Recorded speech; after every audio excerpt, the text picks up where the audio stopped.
Bem-vindos a mais um episódio do Fut Talks, um espaço do pensar estratégico no futebol. E a cada semana, todas as terças-feiras, nós recebemos pessoas incríveis aqui para falar de todos os aspectos do futebol. E hoje nós temos a alegria de receber José Colagrossi. Ele é CEO global de esportes do Grupo Cantar. Também aqui no Brasil atua fortemente aí, nos brindando com estatísticas, com conhecimento nos esportes e também dentro do futebol. Então, eu gostaria de dar boas-vindas e já começar perguntando para o Colagrossi. Nós sabemos, e muitos clubes, ou alguns clubes, eu diria, já entenderam que futebol se ganha dentro e fora do campo.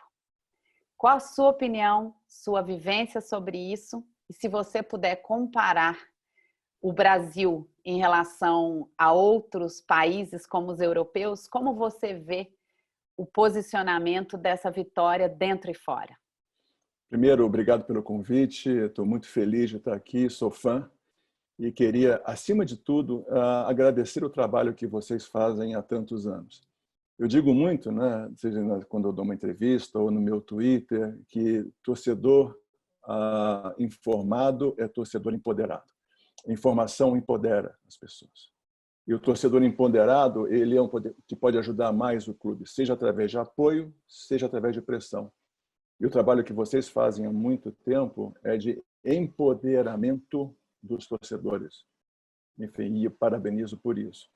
Diferença entre gestão de clube brasileiro e clube europeu.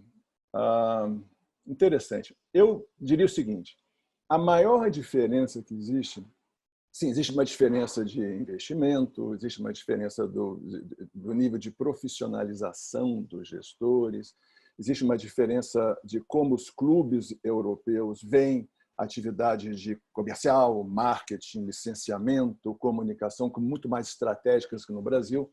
No Brasil, muitos clubes ainda investimento, infelizmente, veem isso como gasto, como despesa. Enfim.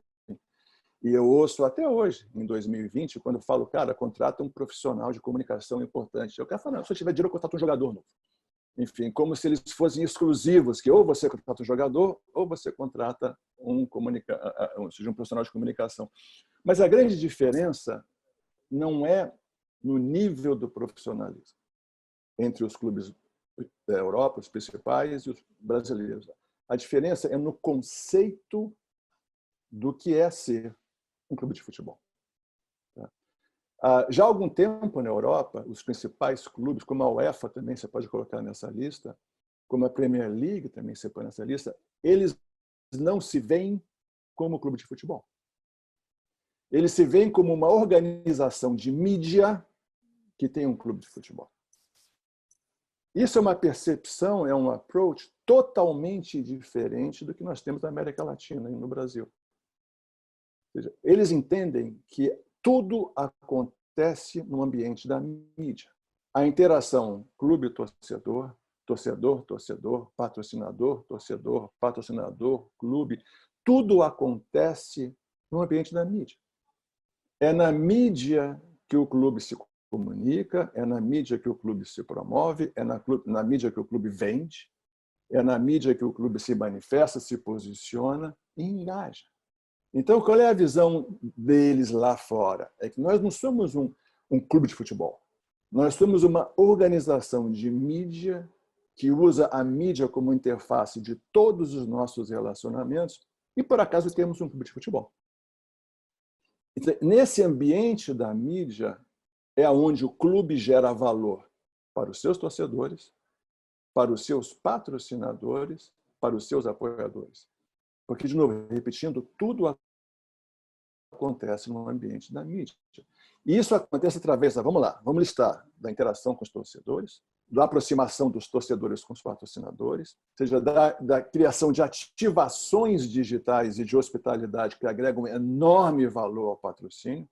Um rápido número para vocês. Em média, a meta dos grandes clubes europeus é de que 20% do retorno de patrocínio não seja através de exposição de marca em mídia. e sim através de ativações digitais ou de hospitalidade, de gamificação e por aí vai. No Brasil, a média é 1%, que vem de outras atividades que não exposição de marca em mídia tradicional, principalmente, né? Geração de conteúdo de altíssima qualidade, que engaja. Ou seja, a propaganda desses clubes não é um comercial de 30 segundos que ele coloca em algum lugar, é o conteúdo engajador e matador que ele solta nas redes e viraliza. Esse modelo funciona já há alguns anos no futebol europeu com extraordinário sucesso. Se você, seja, agora, esse modelo não foi inventado pelo futebol europeu. Esse modelo foi criado 20 anos atrás pela Red Bull, porque a Red Bull percebeu que a melhor forma de promover os seus energéticos era o quê? Criar conteúdo de altíssima qualidade, aquelas campanhas fantásticas, isso está nas redes. E o investimento, ao invés de fazer investimento de compra de mídia, você faz investimento na produção das campanhas, você deixa que a rede toma conta do resto e viraliza.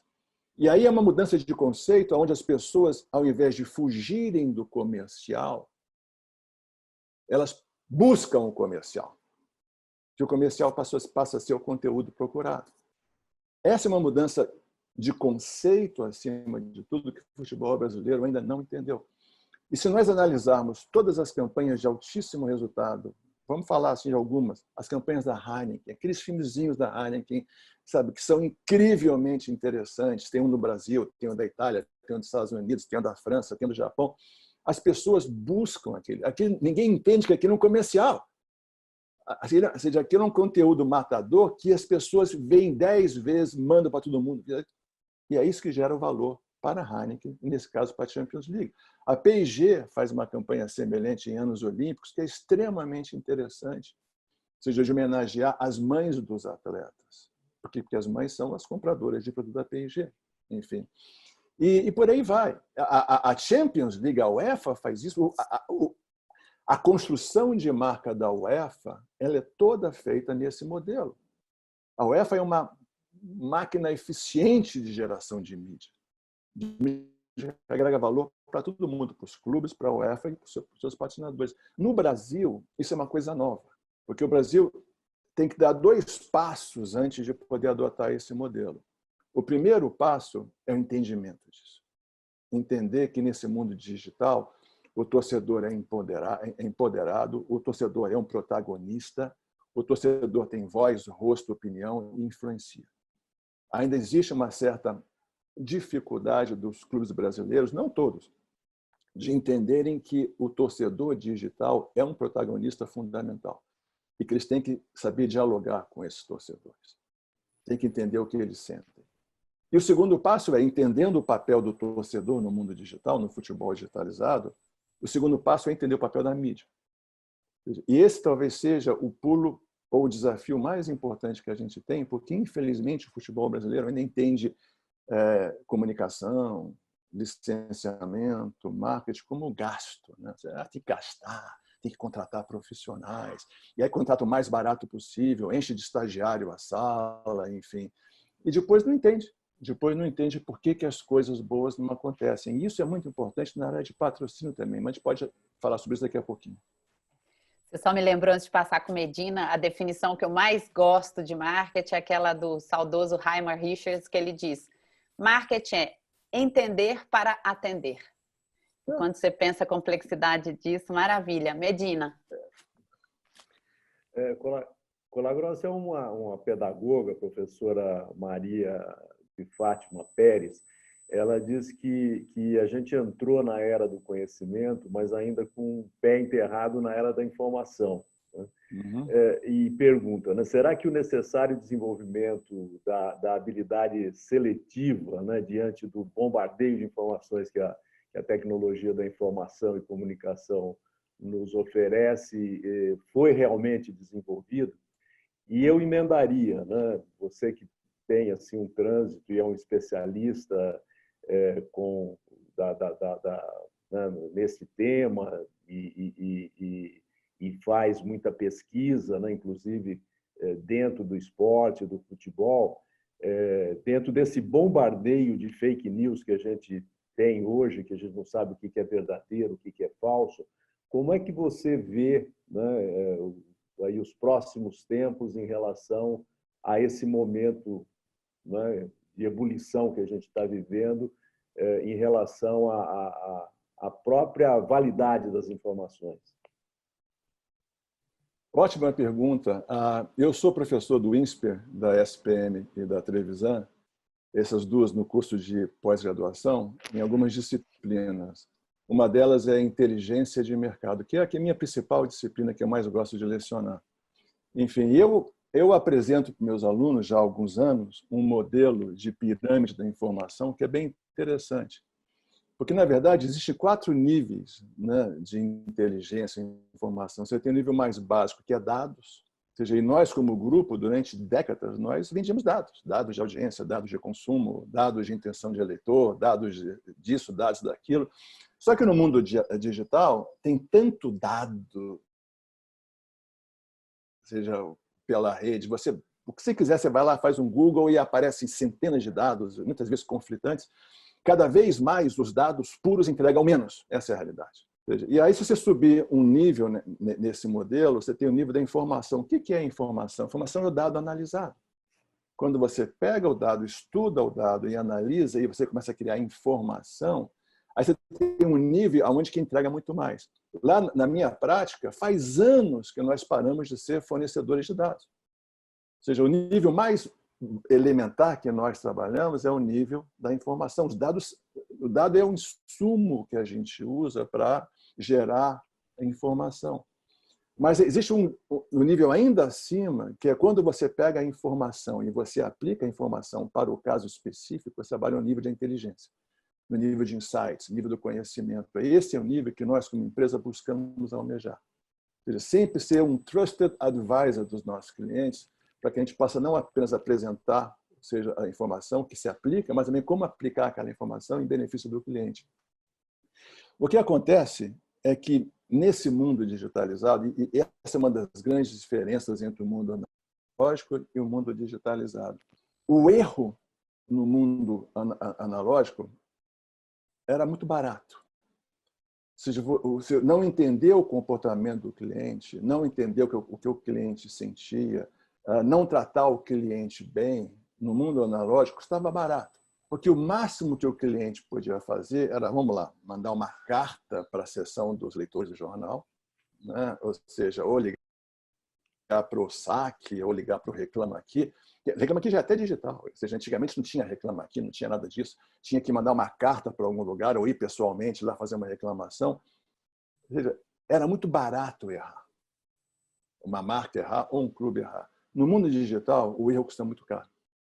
Por quê? Porque o cliente, ou o fã, ou o eleitor, ou o consumidor, ou seja, hoje em dia tem nas mídias sociais um poder midiático que nunca teve antes. Então, é fundamental nesse novo ecossistema, e a gente bate muito em esporte isso, a regra do 1, 2, 3. Primeira regra, use as ferramentas disponíveis para entender o que o teu consumidor está sentindo. Existe hoje uma série de ferramentas, algumas gratuitas, inclusive, que permite que você tenha o dedo no pulso do comunicador, do seu consumidor ou do seu fã. A segunda regra é, entendendo o que ele está sentindo, entenda o problema. Ou seja, descubra o problema antes que vire crise. E, seja, entendendo o que ele sente e qual é o problema, identificando o problema. Terceiro, haja em tempo real. E se comunique com o cliente, ou seja, respeite o protagonista. Esse é o ponto, cara. Respeite o consumidor digital, ou respeite o fã digital, ou respeite o eleitor digital. Porque hoje eles têm um poder midiático que os empodera. Isso não acontecia no ecossistema analógico. O erro custava barato. Hoje o erro custa caro. A gente vê isso no futebol todo dia.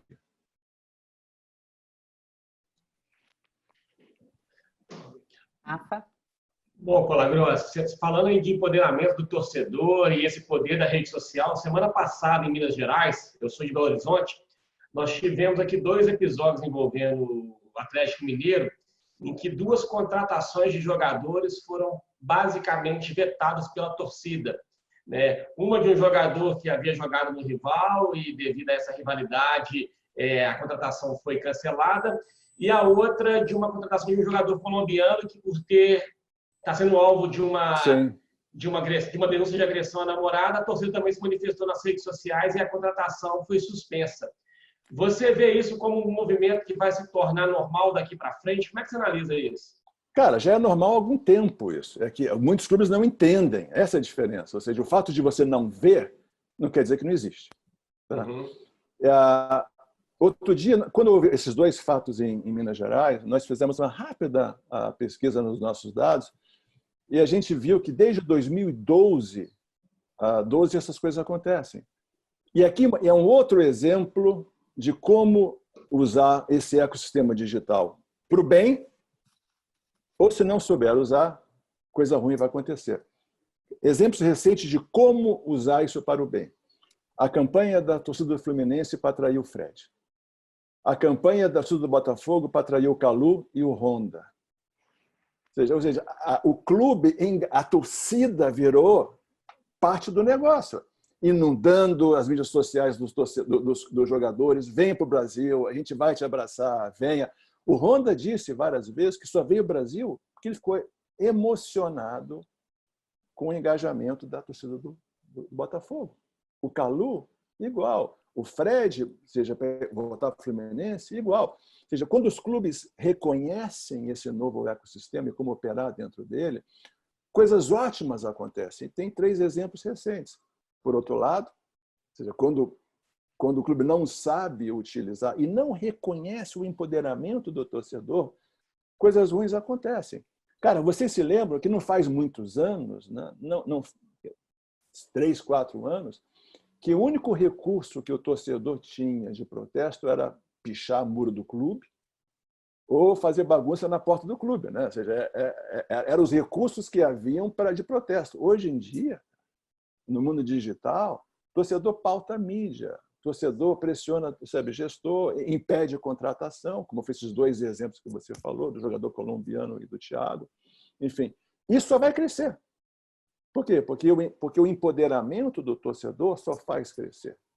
É mais uma razão, é mais um motivo para que os clubes tenham que entender esse novo ecossistema digital que eles estão inseridos e saibam operar isso, muitas vezes a seu benefício.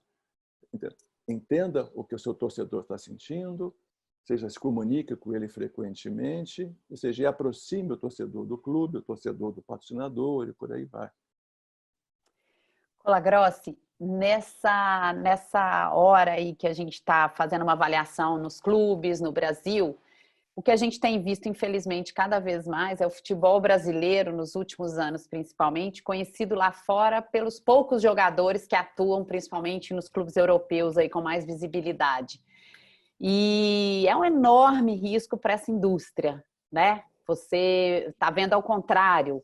Aqui no Brasil, cada vez mais, e por várias razões que você já citou, os grandes clubes, os grandes países significando mais e mais o futebol e outros esportes que nem chegavam para a gente. Sim. E o Brasil representado por indivíduos sem toda essa articulação que você, né, domina e conhece muito. Qual o risco e como que você está vendo isso num futuro bem próximo, ameaçando uma indústria inteira, para além só dos clubes, ameaçando o país do futebol, como éramos conhecidos e queremos continuar a ser conhecidos? Esse é o principal risco que existe. Não existe outro risco mais complicado de resolver que esse. Porque se você pensar, vamos fazer uma rápida análise histórica. Durante muitas décadas, 100 anos talvez, o futebol brasileiro tinha o monopólio da paixão do brasileiro. Não tinha outro. Foram 100 anos de monopólio da paixão. Não havia concorrência, não tinha outro esporte que chegasse nos pés. Enfim, o futebol brasileiro reinava absoluto no Brasil, seja, e muitas vezes no mundo, através da performance dentro do campo. Isso criou uma mentalidade de arrogância, prepotência, autossuficiência dos gestores do futebol brasileiro, que se espalhava em todos os segmentos. Eu me lembro quando cheguei no Brasil, em 2011, quando já abriu a operação no Brasil, eu morava nos Estados Unidos nessa época ainda, na minha primeira reunião com um grande clube do Rio, que eu não vou dizer o nome, com um diretor de marketing que não tinha nenhuma capacidade técnica para estar lá, eu ouvi, era ela uma moça dela, a seguinte pérola: patrocinador bom é aquele que manda o cheque e não enche o saco. Enfim, por quê? Porque se eles achavam que estavam quase fazendo um favor de deixar a marca patrocinar o clube. Essa mentalidade imperava, em alguns casos ainda impera hoje em dia. E aí o que aconteceu? Né? No futebol teve nos anos 80 uma certa concorrência da Fórmula 1, seja lá do Senna e do Piquet, naqueles anos, final da década de 80 e começo de 90, a Fórmula 1 cresceu muito no Brasil, mas era uma corrida por ano, por semana só, enfim. E aí veio a vôlei, geração de prata, geração de vôlei, de ouro, aí cresceu um vôlei no Brasil, depois veio o tênis durante um período de 3 anos com o Guga, aí veio o MMA, né? Ou seja, mais já nesse século, com crescimento, mas o futebol sempre era um monopólio, tinha o monopólio dos nossos corações. Tinha o monopólio da mídia, tinha o monopólio das transmissões. Me lembro que a Bandeirantes, nos anos 80, transmitia um jogo do futebol italiano no sábado, se não me engano, que o Falcão jogava lá, e o Zico, e por aí vai. O que aconteceu é que esse monopólio acabou. Acabou totalmente. Hoje, o futebol brasileiro ele disputa o coração e os bolsos, seja dos brasileiros, contra o futebol internacional, europeu principalmente, que é uma concorrência duríssima, duríssima. Disputa contra outros esportes brasileiros, seja o MMA, o vôlei, a NBA, o basquete, a NBB, por aí vai. Disputa com outras formas de entretenimento, inclusive o e-sports e música. Porque a nova geração, e essa é uma profunda mudança da minha geração, na minha geração eu vi o futebol como paixão. A nova geração vê o futebol como outra forma de entretenimento. E como entretenimento, o futebol disputa contra cinema, contra a música, contra a balada, contra esportes, contra futebol americano, NBA, futebol europeu. E é uma concorrência muito dura para o futebol brasileiro, porque o produto é melhor que o futebol como produto. É mais bem empacotado, é mais bem oferecido, seja numa dinâmica mais interativa, muito digital. Quer ver um outro dado, seja de Ibope para vocês? A oferta de futebol europeu na TV paga no Brasil é maior do que a oferta de futebol brasileiro. É mais fácil. Eu, como botafoguense, morador em São Paulo, se eu não tiver o pay-per-view, é mais fácil eu acompanhar os jogos do Liverpool do que do Botafogo. Enfim, e aí consumir notícia e tudo isso. Então, o futebol brasileiro não estava preparado, não se preparou para essa concorrência, tipo coisa de monopólio, né? Eu sou dono, não tem concorrência. E hoje em dia o futebol brasileiro ainda não está sabendo como competir contra essas outras formas de entretenimento. Ainda existe uma dificuldade de entender o conceito que está acontecendo e saber o que fazer. A desunião dos clubes é um problema seríssimo, seríssimo, porque qualquer iniciativa tem que ser coletiva entre os clubes. Então, a desunião dos clubes é muito, muito, muito, muito séria. Os clubes não sabem negociar a mídia.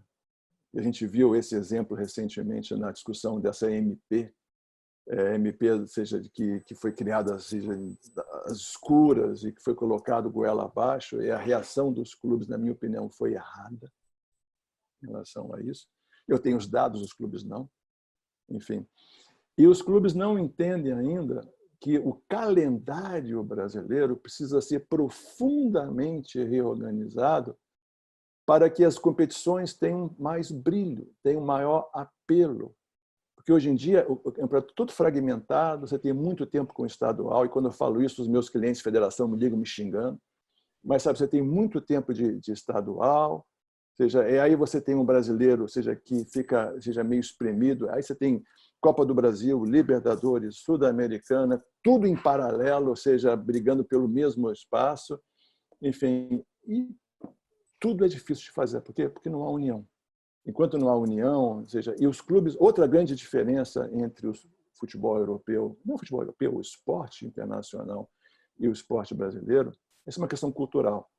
É que lá fora Eu sei, eu atendo a Premier League, eu atendo a UEFA, eu atendo a FIFA, eu atendo a La Liga, todos clientes nossos. Os clubes são sócios, os clubes são parceiros.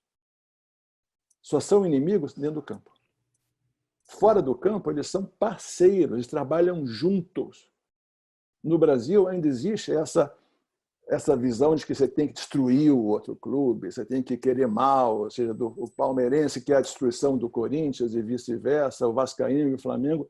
Enquanto ainda imperar essa mentalidade de eu sozinho, Deus por todos, e que eu tenho que destruir os outros para crescer, o futebol brasileiro vai continuar como uma Ferrari no atoleiro. A roda fica patinando, patinando, patinando, não sai do lugar. Colagrossi, numa entrevista recente que você deu para o Paulo Calçade e o Eduardo Tega, você fez um comentário, você deu uma aula praticamente, como está dando agora aqui para a gente, né? Mas teve um ponto que me intrigou, né? que eu permita discordar um pouquinho, se eu entendi bem o que você colocou, né? Que não faltam bons profissionais aqui no futebol brasileiro, né? E eu até concordaria que nós temos excelentes profissionais aqui no Brasil, né? Mas eles se caracterizariam numa elite, né? de competência que a gente tem aqui. No geral, analisando o ecossistema do futebol, eu vejo particularmente que há muito que se fazer em termos de capacitação profissional. Mesmo porque, às vezes, a gente vê que esses próprios bons profissionais ainda têm uma cabeça linear, vamos dizer assim, né? Não pensa o futebol de forma sistêmica, né? E, para isso, a gente vê, nós, na Universidade de Futebol, batalhamos muito para que haja essa competência dentro de um olhar não cartesiano, mas de complexidade mesmo, que é a vida, né? Não só futebol. O que você pensa sobre isso?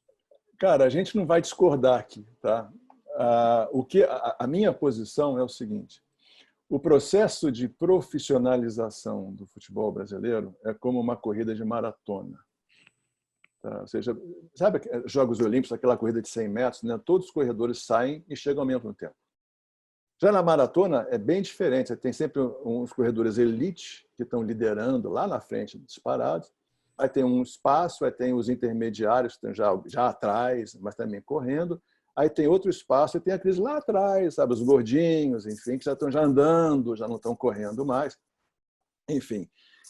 E a notícia boa é que todos estão caminhando na mesma direção. A linha de chegada é a mesma para todos, mas não uniformemente. Ou seja, você tem clubes de elite que estão liderando esse processo, não são muitos, infelizmente. Você tem aí um bloco intermediário com um monte de clube também já indo na direção certa, um pouco mais lentamente, ainda tem aqueles que ainda recusam a acelerar o passo.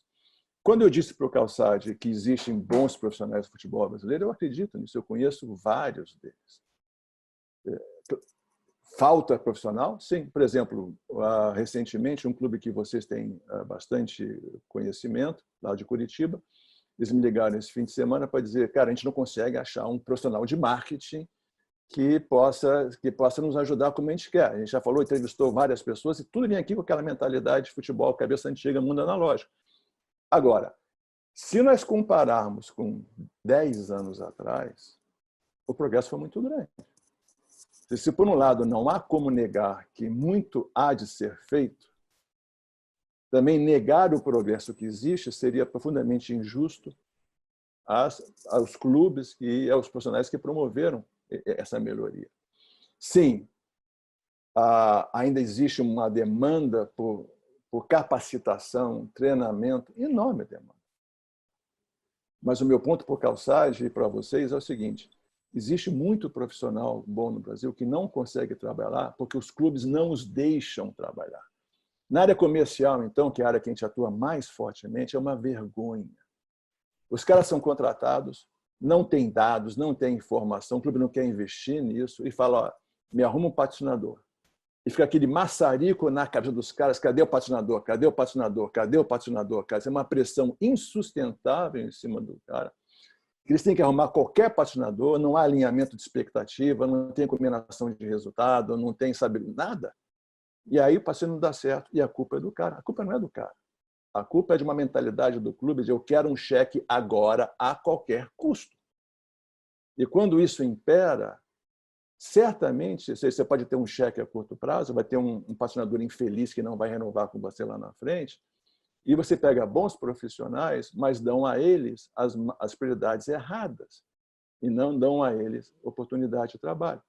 Então, eu acho que, sim, concordando com você, existe uma demanda nesse mercado que está mal atendida, mas digo para você, você pode pegar o melhor, você pode trazer o Javier da La Liga e trazer para o Brasil para trabalhar num clube. Ele vai fracassar em 3 meses.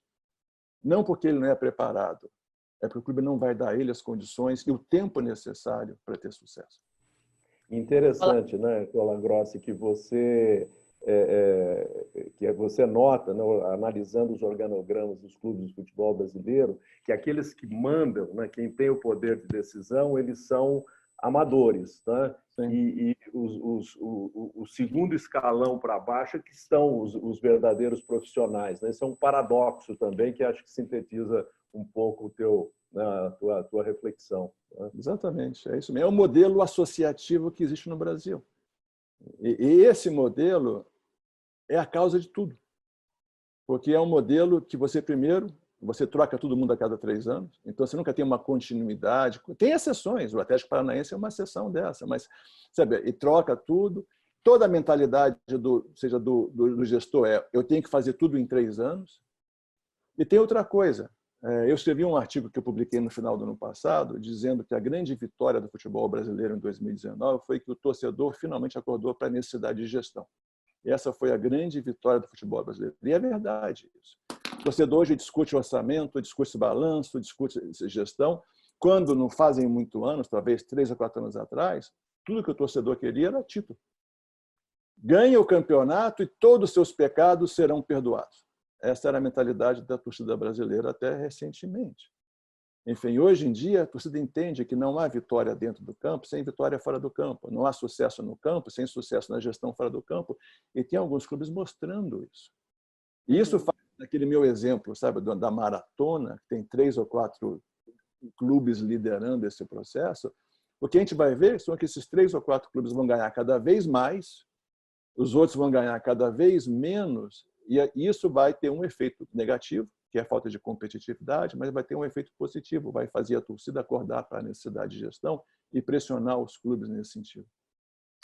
Colagrossi, essa questão sua, a gente já tem, hoje mais ainda, a gente tem visto a necessidade do que eu chamo de competição, né? Que é um termo forte que eu trouxe da China ano passado, que é cooperar e competir. Então, indústrias clássicas de outras áreas diversas já entenderam isso. E o que você vem trazendo é uma questão que, infelizmente, também é um risco, né? Porque não existe no futebol eu maravilhoso, sendo que eu não tenho ninguém para competir à minha altura. Então, não tem espetáculo. Não tem jeito de chegar em lugar nenhum. Portanto, não atrai o torcedor. Portanto, a gente não vai para fora. Então, é um dos riscos enormes. Mas a gente está chegando aqui, né? Como a gente já tinha antecipado, a gente vai querer ficar 2 horas com você, vamos ficar no offline. E chegamos aqui no momento que a gente queria também te perguntar, fazer uma brincadeira. Agora o Colagrossi é o gestor de um clube, com todos esses desafios. E você tem um budget de 100 moedas. Onde você colocaria suas moedas hoje? Colocaria 70% no futebol. No futebol é a missão do clube. Ou seja, não adianta você ser bem gerido e não ter resultado em campo. Ou seja, o futebol, o clube tem que ser competitivo e tem que ganhar. Então, eu colocaria 70% em futebol. E todo o aspecto do futebol, tem base, tem tudo isso, falando no futebol como um todo. E aí você tem 3 funções fundamentais que, infelizmente, no futebol brasileiro ainda são geridas independentemente, que é comunicação, comercial e marketing. Eu não posso imaginar que no mundo digital essas 3 funções não estão debaixo do mesmo guarda-chuva. Porque não há como você planejar marketing sem você planejar comunicação e sem você planejar comercial, porque tudo é uma coisa só. E aqui no Brasil, esse é um dos grandes erros do futebol brasileiro. O que acontece? Você coloca um diretor de marketing estatutário, um diretor de comunicação estatutário, um diretor comercial estatutário. Cada um tem sua agenda própria.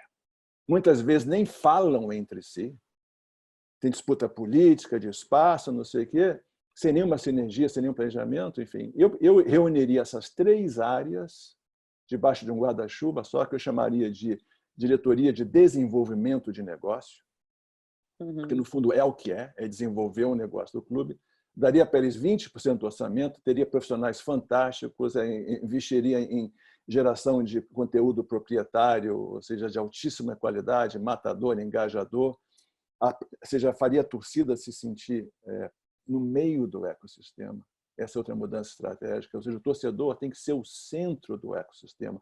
No sistema solar do futebol, o torcedor tem que ser o sol, não, ou seja, a lua, que fica girando em torno da Terra, que gira em torno do Sol.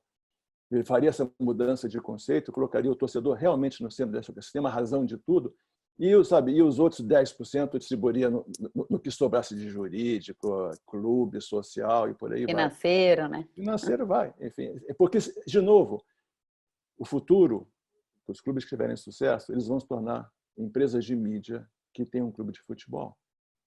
É no ambiente da mídia que tudo acontece.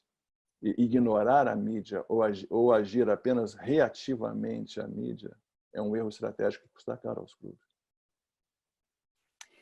Maravilhoso. Olha, da nossa parte, só começa esse diálogo, a gente espera, porque a gente tem investido realmente agora fortemente de ampliar, né, negócio, futebol, uma expressão que a gente gosta muito, para fechar aí o agradecimento da minha parte a você, é também um chamado para esses outros 30%, como você falou, é tudo isso, mas no espírito de que todo mundo joga o jogo, né? Afinal de contas, vejo excelentes profissionais também, sem as ferramentas ou sem os processos, só as pessoas, mas também muita desarticulação em que pessoas, né, entram achando que aquela comunicação não é para servir ao jogo, servir à atividade fim, que você falou muito bem.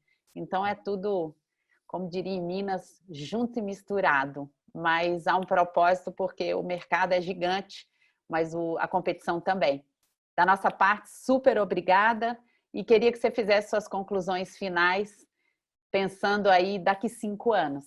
O que você deseja? Como se diz em Minas, é junto e misturado, como eu digo no Ibope Repucon, é junto, misturado e abraçado, né?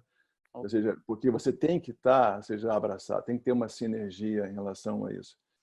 Como eu vejo em 5 anos, eu vejo com otimismo, eu tenho que ser otimista, né? Eu vejo com otimismo. Eu acho que, infelizmente, alguns clubes ficarão no caminho. Eu não acredito que em 2025 nós teremos essa quantidade grande de clubes relevantes. Pode ter clubes, sabe, por exemplo, clubes menores como São Cristóvão no Rio continuam existindo, mas perdeu a sua relevância. O Bangu, vou ser acusado pelos banguenses de falar isso, enfim. Mas eu não acredito, seja que hoje no Brasil, na nossa conta, tem 28 clubes relevantes. O que é o clube relevante? Um clube que disputa campeonato, que ocupa a mídia, que tem jogador de alguma qualidade, que ganha um torneio a cada 5 anos. Ou seja, a gente acha que em 2025 esse número vai cair para menos de 30. Por todas as razões que a gente citou aqui, a competição de futebol internacional, é uma forma de entretenimento, não é a forma mais engajadora no mundo digital para os jovens. Tem outra coisa também, o mercado do futebol caiu. O mercado do futebol caiu. O tamanho do dinheiro para o futebol caiu. Uma rápida, me dá 30 segundos para fazer uma análise final. Normalmente, os clubes têm as seguintes fontes de receita principais: patrocínio, transmissão de televisão, venda de jogador, tá? Sócio-torcedor e bilheteria. Normalmente, essas são as 5 fontes principais do futebol brasileiro desde sempre. As 5 fontes estão caindo. Transmissão de televisão, nós estimamos que na renovação de 2023, os valores arrecadados, porque eu acho que essa MP não morreu, ela está morta no Congresso, ela não vai passar. Enfim, nós estimamos que em 2023 os clubes negociarão valores de transmissão 30% abaixo do que tem hoje. E até um cálculo otimista da nossa parte. Patrocínio caiu pela metade de 2013 para cá. Isso a gente mede, isso a gente sabe. Caiu pela metade de 2013 para cá. Venda de jogador Eu hoje vi uma matéria do Botafogo, sou botafoguense, que vão vender o Luiz Henrique, se não me engano, por 25 milhões de reais, que foi a maior venda da história do Botafogo. Você fala, pô, sério? Maior venda do Botafogo, 25 milhões de reais? Enfim, hoje nós temos o futebol brasileiro, tem uma competição enorme do futebol latino-americano, do futebol africano, por jogadores. Antigamente, o brasileiro e o argentino reinavam absoluto na Europa. Vai cair essa receita, até porque o futebol europeu está mais pobre. Bilheteria, não precisamos nem falar. Né? Ou seja, e sócio-torcedor não está crescendo. Quando você junta esses 5 elementos, a conclusão é a receita do clube tende a cair. Já está caindo e tende a cair. E se o clube não usar o ambiente digital para gerar novas formas de patrocínio, ela vai cair a níveis extremamente preocupantes. Minha conclusão, eu acho que o futebol brasileiro em 2025 vai dar a volta por cima, ele vai saber, ele vai renascer, não das cinzas, mas vai renascer da crise. O que vai salvar o futebol brasileiro é a paixão que o torcedor sente pelo seu clube, que eu nunca vi nenhum torcedor do Real Madrid chorar quando o Real Madrid perde no Brasil. Enfim, mas ou seja, todos nós choramos quando nós time perde, mas eu acho que vai ser menor. Eu acho que vai ser menor em relação ao número de clubes relevantes. Eu acho que vai ser menor em relação ao tamanho da indústria. Eu acho que vai ser menor em relação ao número de competições que vão acontecer no Brasil, que é uma necessidade urgente. Agora, sou otimista e acho que vai ter um futebol um pouco menor, mais organizado, mais profissional, mais engajador e que saiba competir com outras formas de entretenimento melhor. Essa é a minha visão. E que são empresas de mídia que têm um time de futebol.